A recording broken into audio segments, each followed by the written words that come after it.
So'x tumanida bugungi kunda xorijiy o'quv yurtlarida o'qib, hujjatlari tasdiqlanmagan shaxslar 92 nafarini tashkil etadi. Mazkur tuman yurtimizdagi yagona anklav hudud hisoblangani bois, O'zbekiston Respublikasining Vazirlar Mahkamasi huzuridagi ta'lim sifatini nazorat qilish davlat inspeksiyasi xodimlari mazkur tumanga keldi va shu yerning o'zida hujjatlari nostrifikatsiya qilinmagan shaxslar belgilangan tartibda imtihon topshirdilar. Ortiqcha ovoragarchilik va buning uchun 2-3 martalab poytaxtga borib kelishlariga chek qo'yildi. Farg'ona viloyat hokimligini murojaatlariga asosan, So'x tuman hokimligining murojaatlariga asosan respublikamizdagi anklav hudud hisoblangan So'x tumanida yashovchi fuqarolarning xorijiy davlatlarda ta'lim olganlik to'g'risidagi hujjatlarini tan olish va nostrifikatsiyalash masalasi ko'tarilgan edi.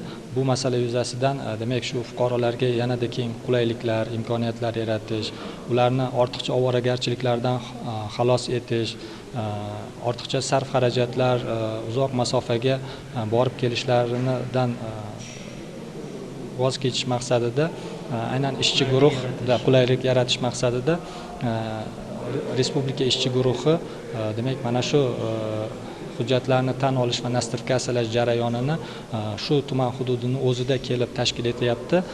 Demak, bugun o'sha So'x tumanida yashovchi bir qator fuqarolarni davlat xizmatlari markazlari orqali qilgan murojaatlari asosida ularga komissiya tomonidan belgilangan maxsus sinovlarni o'tkazish va mana shu sinov natijalariga ko'ra belgilangan tartibda nostrifikatsiya guvohnomalarini taqdim etish masalasi qo'yilgan. Nostrifikatsiya qilish uchun Toshkentga borib kelardik. Mana bugun prezidentimizning tashabbuslari bilan, sharofatlari bilan shu yerga kelib bizni nostrifikatsiya qilib suhbatlardan o'tkazildi. Men nihoyatda baxtli insonman. Siz o'tdingizmi imtihondan?